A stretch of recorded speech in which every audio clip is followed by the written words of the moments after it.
Hello viewers, আজকে class 10 অর্থাৎ দশম শ্রেণীর অটোমোবাইল সাবজেক্টের প্রথম chapter automobile and it's component, automobile এবং এর উপাদানের 11 নম্বর সেশন সাসপেনশন সিস্টেম থেকে আমরা মাধ্যমিকে কী ধরনের প্রশ্ন আসতে পারে সেটা দেখব। প্রথমে আমরা আলোচনা করব শর্ট প্রশ্ন, তারপরে আলোচনা করব ডেসক্রিপটিভ প্রশ্ন। শুরু করি। প্রথম প্রশ্ন দেখো, একটি যানবাহনের সাসপেনশন সিস্টেমের প্রধান কাজ কি? তাহলে অপশনগুলো দেখো। অপশনগুলো আছে যানবাহনের গতি বৃদ্ধি করা, রাস্তার অবস্থার প্রভাব কমিয়ে আরাম প্রদান করা, আর যানবাহনের বায়ু গতিবিদ্যা উন্নত করা, আর ঘ আছে জ্বালানির খরচ কমানো। তাহলে সঠিক উত্তর হবে খ, যে রাস্তার অবস্থার প্রভাব কমিয়ে আরাম প্রদান করা হচ্ছে সাসপেনশন সিস্টেমের কাজ। এরপর 2 নম্বর প্রশ্ন, যে নিচের কোনটি আনস্প্রাং ওজন হিসাবে বিবেচিত হয়? তাহলে সঠিক উত্তর হবে চাকা। 3 নম্বর প্রশ্ন, যে স্প্রিং স্টিফনেস বলতে কি বোঝায়? স্প্রিং স্টিফনেস বলতে বোঝায়, দেখো অপশনগুলো, স্প্রিংকে একক দৈর্ঘ্য পরিমাণ বাঁকাতে যে লোড প্রয়োজন হয়, কম্পন শোষণ করার স্প্রিং এর ক্ষমতা, আর স্প্রিং সর্বোচ্চ যে লোড বহন করতে পারে, চাপা অবস্থায় স্প্রিং এর উচ্চতা। তাহলে সঠিক উত্তর হবে অপশন ক, অর্থাৎ স্প্রিংকে একক দৈর্ঘ্য পরিমাণ বাঁকাতে যে লোড প্রয়োজন। 4 নম্বরের প্রশ্ন, যাত্রী আরামের জন্য কোন ধরনের সাসপেনশন কাম্য? তাহলে সঠিক উত্তর হবে খ, নরম অর্থাৎ সফট সাসপেনশন। 5 নম্বরের প্রশ্ন, সাসপেনশন সিস্টেমের প্রধান দুটি অংশ কোনটি? এর সঠিক উত্তর হবে যে স্প্রিং অ্যান্ড শক অ্যাবজর্বার।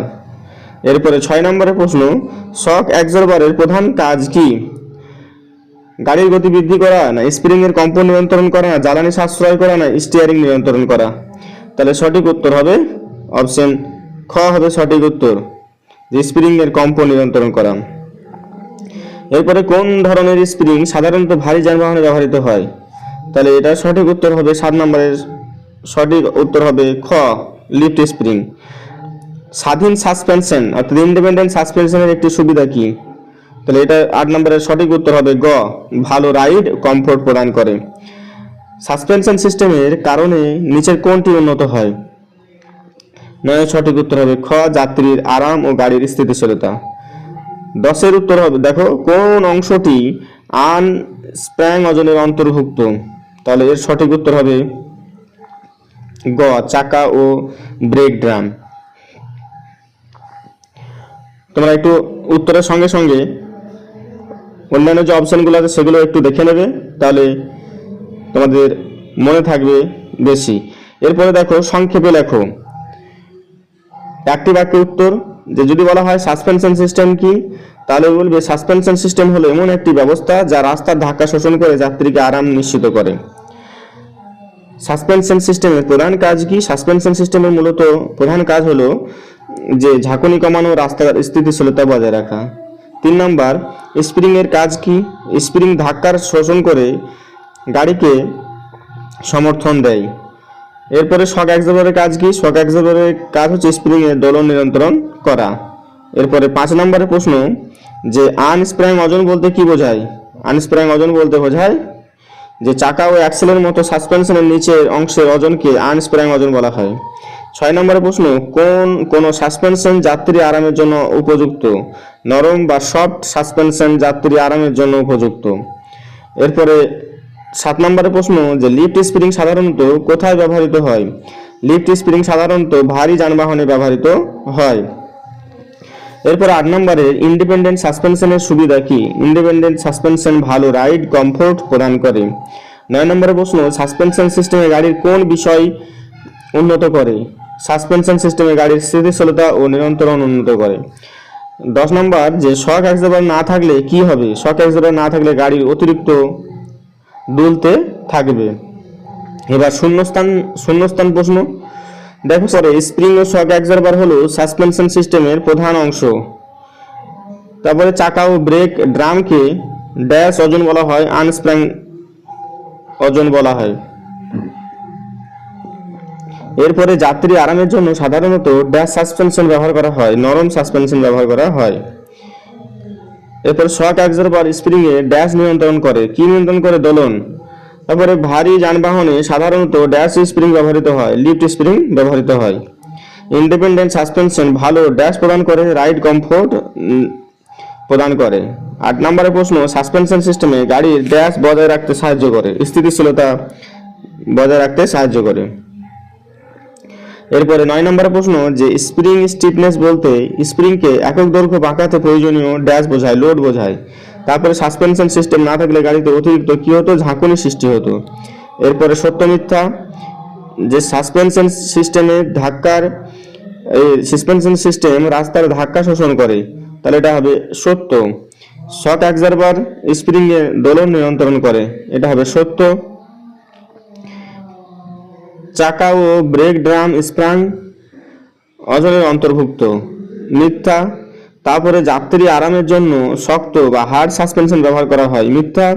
তারপরে লিস্ট স্প্রিং সাধারণত ভারী যানবাহনে ব্যবহৃত হয়, সত্য। সাসপেনশন সিস্টেমে গাড়ির স্থিতিশীলতায় কোনো ভূমিকা রাখে না, মিথ্যা। তারপরে ইন্ডিপেন্ডেন্ট সাসপেনশন ভালো রাইড কমফোর্ট প্রদান করে, সত্য। তারপর শক অ্যাবজর্বার না থাকলে গাড়ির অতিরিক্ত দুলতে থাকবে, সত্য। 9 নম্বরের প্রশ্ন, আনস্প্রাং ওজন কম হলে রাইড কোয়ালিটি উন্নত হয়, সত্য। এরপরে 10 নম্বরের প্রশ্ন, যে সাসপেনশন সিস্টেমের সাথে স্টিয়ারিং সিস্টেমের কোনো সম্পর্ক নেই, মিথ্যা। এবার বড় প্রশ্ন দেখব, যে নিম্নলিখিত প্রশ্নের উত্তর দাও। যে সাসপেনশন সিস্টেম কি বলতে কি বোঝো? যদি বল 2 নম্বরে দেওয়া যায়, তাহলে সাসপেনশন সিস্টেম বলতে বোঝায় যে এটা হলো যানবাহনের এমন একটি অবস্থা যা চাকা ও গাড়ির বডির সঙ্গে সংযুক্ত করে এবং রাস্তায় ধাক্কা শোষণ করে যাত্রীর আরাম ও গাড়ির স্থিতিশীলতা নিশ্চিত করে। 2 নম্বরের প্রশ্ন, সাসপেনশন সিস্টেমের বিভিন্ন উপাদান কি কি? সাসপেনশন সিস্টেমের বিভিন্ন উপাদান হলো spring, shock absorber, linkage, control arm, bush, stabiliser, bar ইত্যাদি। 3 নম্বরের প্রশ্ন, সাসপেনশন সিস্টেমের উপাদানগুলো তালিকাভুক্ত করতে বলেছে, তাহলে কি? Spring, shock absorber, control arm, linkage, bush, stabiliser, bar. আর 4 নম্বরের প্রশ্ন হচ্ছে স্প্র্যাং ওজন ও নন স্প্র্যাং ওজনের মধ্যে পার্থক্য লিখতে বলেছে। তাহলে দেখো এখানে সংজ্ঞা হিসাবে সাসপেনশনের উপরিভাগের ওজন থাকা ওজন কে বলা হয় আনস্প্র্যাং ওজন। নন স্প্র্যাং ওজন হচ্ছে সাসপেনশনের নিচে থাকা ওজন। উদাহরণ, গাড়ির বডি, ইঞ্জিন, চ্যাসিস, যাত্রী। আর নন স্প্র্যাং ওজন বলতে চাকা, ব্রেক, ড্রাম, অ্যাক্সেল ইত্যাদি। প্রভাব, যাত্রীর আরামের উপর প্রভাব ফেলে, এটা রাইড কোয়ালিটি বা রোড গ্রিপে প্রভাব ফেলে। এরপরে আমরা 12 নম্বর সেশন হুইল অ্যান্ড টায়ার থেকে প্রশ্নগুলো দেখব। এই সেশনে যাওয়ার আগে তোমাদের যদি ভিডিওগুলো ভালো লেগে থাকে তাহলে চ্যানেলটিকে সাবস্ক্রাইব করবে এবং বন্ধুদের সঙ্গে শেয়ার করবে।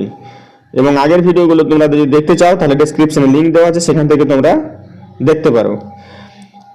তাহলে দেখো এখান থেকে শর্ট প্রশ্ন, দেখো একটি যানবাহনের টায়ারের প্রধান কাজ কি? একটি যানবাহনের প্রধান কাজ হচ্ছে, টায়ারের প্রধান কাজ হচ্ছে যে অপশন খ হচ্ছে সঠিক উত্তর, কুশলিং প্রভাব প্রদান করা এবং যানবাহনের ওজন বহন করা। 2 নম্বরের প্রশ্ন, যে টিউবলেস টায়ারের প্রধান সুবিধা কি টিউব টায়ারের তুলনায়? তাহলে সঠিক উত্তর হবে খ, পাংচার হওয়ার পরও দীর্ঘ সময় বাতাস ধরে রাখতে পারে। এরপরে 3 নম্বরের প্রশ্ন, টায়ার কোন অংশটি রাস্তার সঙ্গে সরাসরি সংস্পর্শে থাকে? তাহলে এটা হবে 3 হবে গ, ট্রেড। যে চাকার মধ্যে যে এরকম ভাবে যে খাঁজ কাটা থাকে সেটাই হচ্ছে কি বলা হয় ট্রেড। এরপরে দেখো যে 4 নম্বরে হচ্ছে যে কুশলিং ক্ষমতা না থাকার কারণে সাধারণত কোন ধরনের টায়ার যানবাহনে ব্যবহার করা হয় না? 4 সঠিক উত্তর হবে গ, সলিড টায়ার। এরপরে রেডিয়াল টায়ারের প্রধান বৈশিষ্ট্য কি?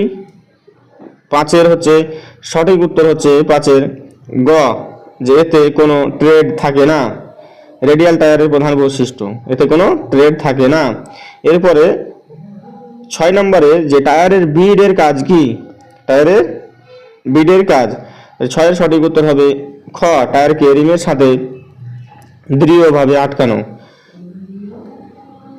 এরপর 7 নম্বরে টায়ারের সাইড ওয়ালের প্রধান কাজ কি, 7 এর সঠিক উত্তর হবে খ, টায়ারকে সমর্থন দেওয়া ও নমনীয়তা প্রদান করা। এরপরে 9 নম্বরের প্রশ্ন যে কোন ধরনের টায়ার জ্বালানি সাশ্রয়ে বেশি সহায়ক, cross ply tyre, radial tyre, solid tyre না টিউব টায়ার। তাহলে সঠিক উত্তর হবে 8 এর সঠিক উত্তর হবে খ, রেডিয়াল টায়ার। রেডিয়াল টায়ার হবে সঠিক উত্তর, খ হচ্ছে সঠিক উত্তর। এরপরে 9 নম্বরের প্রশ্ন যে টায়ার ট্রেড প্যাটার্নের প্রধান উদ্দেশ্য কি,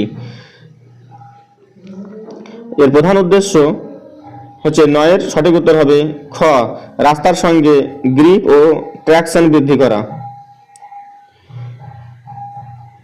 10 নম্বর প্রশ্ন কোন টায়ার সাধারণত উচ্চ গতির গাড়িতে ব্যবহার করা হয়,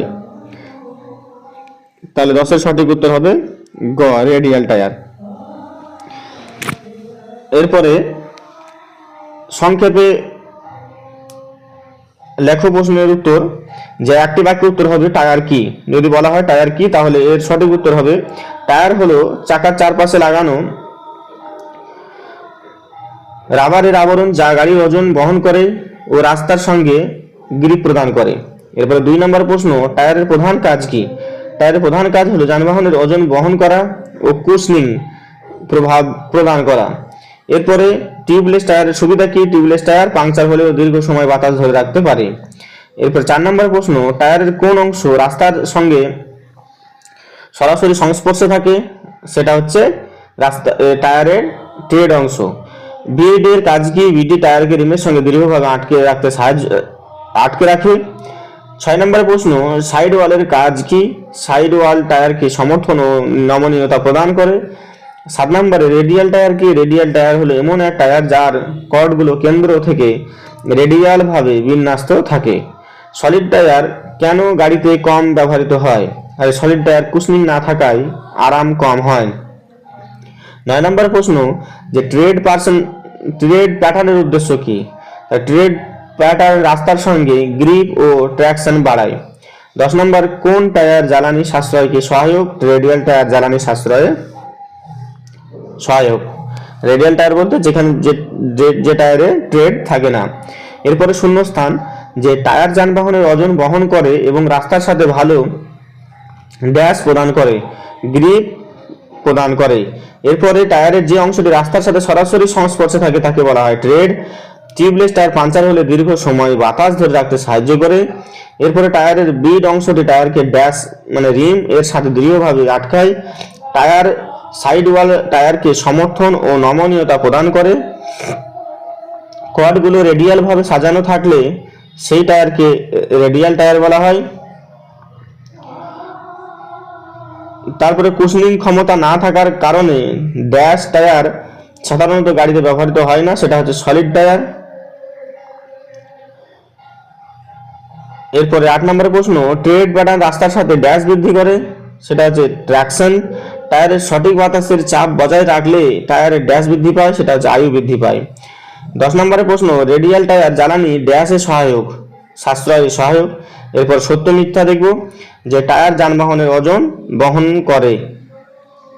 সত্য ট্রেড অংশ রাস্তার সাথে সরাসরি সংস্পর্শে থাকে, সত্য। টিউবলেস টায়ার পাঞ্চার হলে সাথে সাথে সবসময় বাতাস বের হয়ে যায় না, এটা দীর্ঘ সময় থাকে। এরপরে এটা হচ্ছে মিথ্যা। আর 4 নম্বর হচ্ছে বিড টায়ারকে রিমের সাথে দৃঢ়ভাবে আটকায়, সত্য।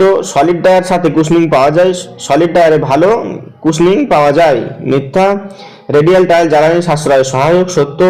তারপর 7 নম্বর হচ্ছে সাইড ওয়ালের কাজ ট্র্যাকশন বৃদ্ধি করা, মিথ্যা। এরপর 8 নম্বরের ট্রেড প্যাটার্ন রাস্তার গ্রিড বাড়ায়, এটা হচ্ছে সত্য। এর 9 নম্বরের প্রশ্ন যে সঠিক বাতাসের চাপ না থাকলে টায়ারের আয়ু কমে যায়, সত্য। টিউব টায়ার রেডিয়াল টায়ারের চেয়ে সব সময় উন্নত, মিথ্যা। এরপরে দেখব নিম্নলিখিত প্রশ্নের উত্তর। বড় প্রশ্ন, যে চাকা ও টায়ার বলতে কি বোঝো, যেটা আমরা সংক্ষেপে আলোচনাতে একটি বাক্যে দেখলাম, সেটা 2 নাম্বার যদি দিয়ে দেয় তাহলে সেখানে কি উত্তর দেব। এরপরে দেখো যে চাকা হলো ধাতব রিম ও স্পোক ডিস্ক দিয়ে তৈরি অংশ, যার উপর টায়ার বসে এবং যা যানবাহনকে ঘুরতে সাহায্য করে। আবার টায়ার হলো চাকার উপর লাগানো রাবারের আবরণ, যা যানবাহনের ওজন বহন করে ও রাস্তার সাথে গ্রিপ প্রদান করে। 2 নম্বর প্রশ্ন, যানবাহনে ব্যবহৃত বিভিন্ন ধরনের টায়ার কি কি? যানবাহনে ব্যবহৃত বিভিন্ন ধরনের টায়ার হলো tube tyre, tubeless tyre, radial tyre, cross ply tyre আর সলিড টায়ার। 3 নম্বর প্রশ্ন, যে টায়ার ও টিউবের মধ্যে পার্থক্য কি? তোমরা এটা দেখে নেবে, টিউব আর টায়ারের মধ্যে পার্থক্য সংজ্ঞা অনুসারে, কাজ অনুসারে আর অবস্থান আর ব্যবহার অনুসারে। এরপরে টিউবলেস টায়ারের সুবিধা দেখো। টিউবলেস টায়ারের প্রধান সুবিধা হচ্ছে পাংচার হলে বাতাস ধীরে বের হয়, নিরাপত্তা বেশি, তাপ কম উৎপন্ন হয়, টায়ারের আয়ু বেশি, রক্ষণাবেক্ষণ সহজ। তাহলে আমরা এখান থেকে সেশন 11 নাম্বার ও সেশন 12, এই দুটো সেশন থেকে মাধ্যমিকে যে ধরনের প্রশ্ন হয় সব আলোচনা করলাম। আশা করি তোমরা এর মধ্যেই পাবে। যদি ভালো লেগে থাকে তাহলে চ্যানেলটিকে সাবস্ক্রাইব করবে এবং আগের ভিডিওগুলো দেখতে গেলে তোমরা ডেসক্রিপশনে লিংক পেয়ে যাবে, সেখান থেকে তোমরা আগের ভিডিওগুলো দেখতে পারো। আজকে এখানেই, ধন্যবাদ।